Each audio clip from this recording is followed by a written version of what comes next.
Okay, so this is going to be the first of one of the S600 update videos. These are going to be a bit different to my normal videos because normally I try and make sure I have a job start to finish in the video, whereas this isn't always going to be practical, but I'm just going to go through and give updates on what I'm doing. So, in the last video where I was unseating master cylinders, that was all the master cylinders I've got. I've got 4 of them, and they're all stripped down, ready to order seals and stuff for. Before I do that, all the seals come from a guy in Germany that reproduces them. I'm going to strip down all the rear and front, the cylinder that goes inside the drum brake, and then see how many I've got, see what condition they're in. So since I got the car, I've never actually looked at the parts I've got. These are all the drum hubs that I have. I've also got a full axle I've got to pick up still. It's got another pair of drums on it.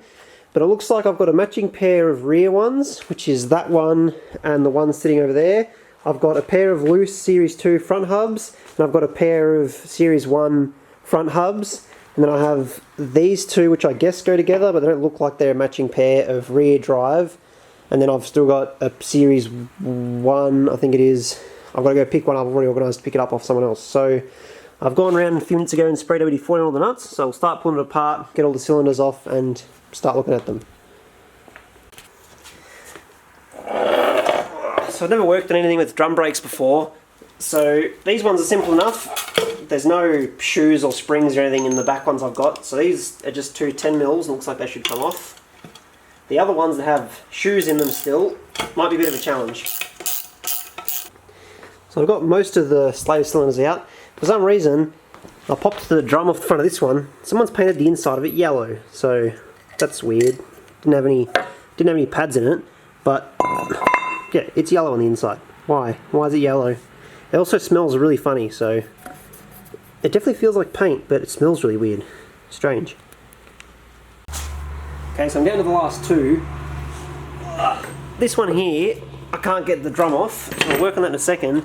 But this one, these screws are completely stripped out, which is pretty common for modern cars, including old ones. The easiest solution for this, it works every single time, I'm probably going to be proven wrong now, but you have to get a through-tang screwdriver. So a normal screwdriver like this won't work. A through-tang one, the steel like shank of it goes all the way through and through the handle to the back, and you can put that on the screw and then beat the crap out of it, and because the steel goes all the way through the screwdriver, it transfers the shock to the screw.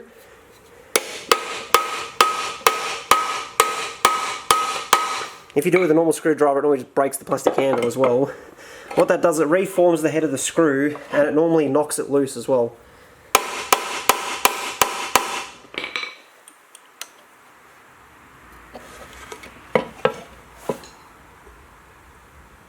So you can see, the other thing these normally have is they have a square or a hexagon shank, so you can put a spanner onto it. So you can see a few whacks with a hammer and comes straight out. So these are the last two. I'm struggling to get the drums off, and the drums are actually like, that should spin free, and they're seized. So I'm undoing the bolts that hold the cylinder and the little packer in the hope that if I loosen these off, it'll free the shoes up inside.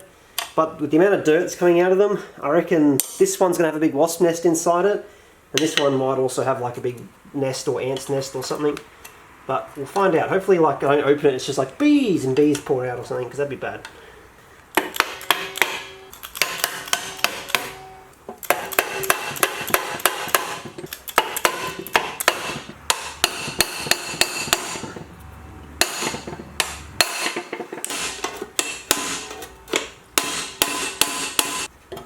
I think this one might be starting to crack. I can always get the air hammer onto these, but air hammers do two things. They make lots of noise and they destroy stuff, so I'd rather not use the air hammer if I don't have to. Oh man, the dirt is literally like pouring out of it. It's moving. Come on, please don't be full of bees. Oh, it's making squeaky sounds.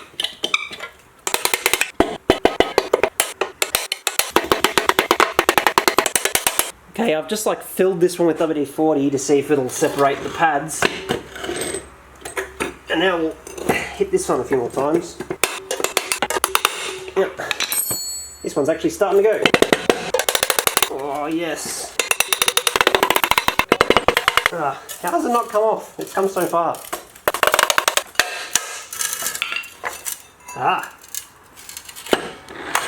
Alright. Yeah, I'm going to go with my theory of the pads were rusted to the inside of the drum. That is pretty corroded. Right, we'll keep working on the other one. Right, so that's the cylinder out of that one. This is, it was stuck and I moved it, sort of crunched and got going, but I don't think I'm going to be putting these hubs on the car. I'm going to pick one of my other ones.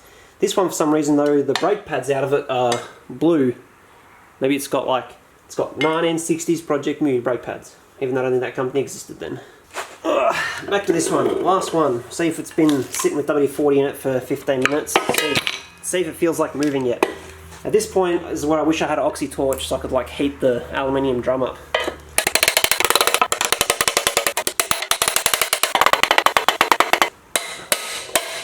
Almost there. It's definitely stuck to one of the pads still.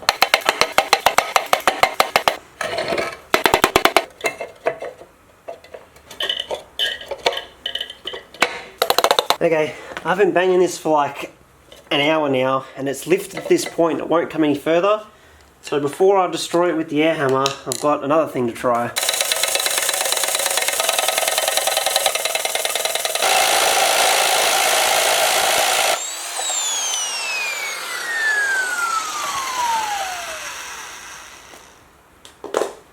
Wow, the nut is super hot now.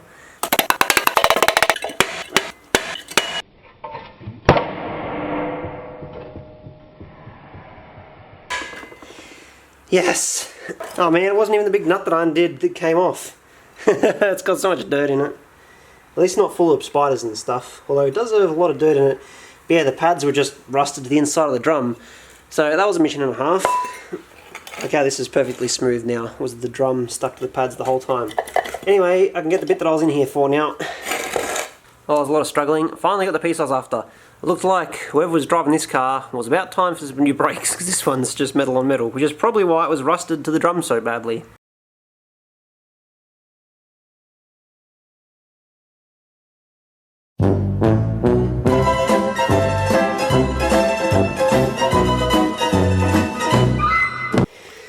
Now, finally to the bit this video is actually supposed to be about, which is rebuilding these wheel cylinders. So, I think first thing we can do is chuck them in the parts washer. The rust that pours out of the boots is how you know it's good. Yeah, that's one thing people don't seem to realise about brake fluid is you think it's oil so it would stop rust, but brake fluid is actually hydroscopic, which means it attracts and holds water. So that's why you have to, wow, this one's super rusty. That's why you have to change your brake fluid, because it actually attracts water and then it boils. Oh yeah, this is a good one.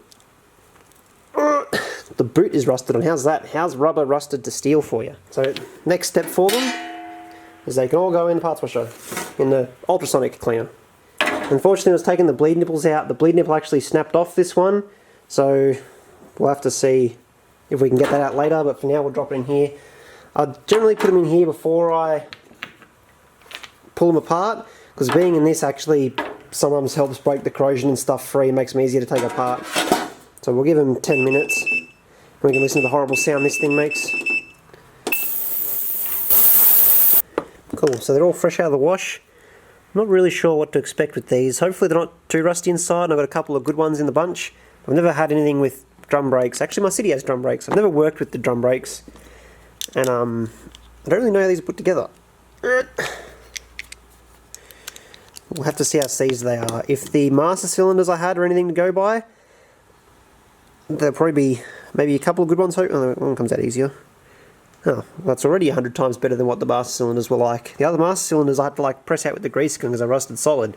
These look fairly reasonable. Wait, can I just poke this out from the other side? Is that how these work? Yes, it is.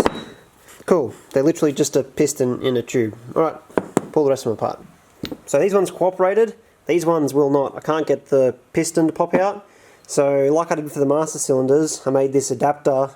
I'm going to make an adapter for this grease nipple. I found this bolt that fits in it's the same thread as the cylinders. So I'm going to drill and tap the grease nipple, and I'm going to pump grease into it to push them out. A handheld grease gun makes about 15,000 psi.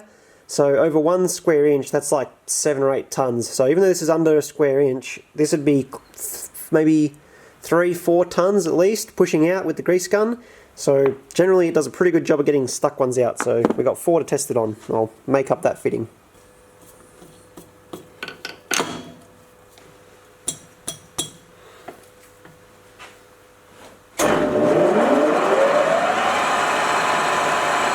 Okay, so I've just been here for like 10 minutes trying to drive this tap into here, which you think I'd know how to do, seeing as I'm a machinist.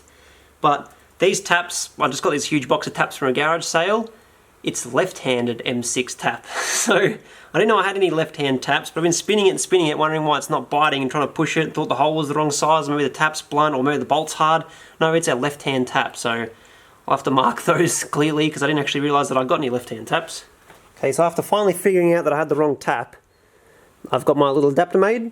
So we just screw the adapter into the cylinder, and then the top of the bolt snaps off because the fitting I put in is too big. Alright, we're back again with adapter Mark II. I've only drilled into the very head of the bolt this time. If this breaks again, I'm going to have to like weld a bigger portion onto one of these bolts, but we'll try it, see if we can push one of these cylinders out. Oh yeah, look at that. Easy! No worries. Well, this one's pretty rusty inside. There comes the grease. It'll be interesting to see how bad these ones that I have to pump out with grease are internally. Okay, well, they're all out.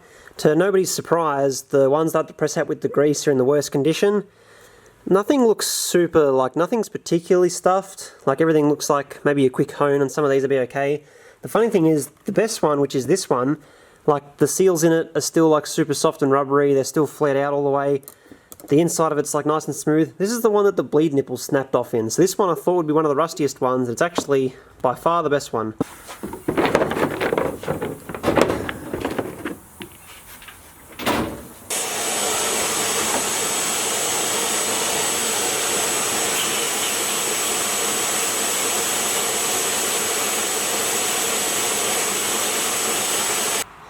So that's all the castings cleaned up for the brakes. I also did the clutch master cylinder. I've got the other master cylinders and then the slave cylinders from the drum brakes. I put all the bits and pieces into this tub. I went through and cleaned up all the pistons as much as I could, and then I'll go on the computer tonight, order a set of seals and everything, and then make a set of brakes out of all the best bits. Possibly order enough bits to have like a spare set as well. So I think I'll leave it at that for that video. I'll wait for once these bits turn up, I'll put up another update when I'm getting it together. And now I'll move on to working on the next bit, so I'll see everyone on the next video.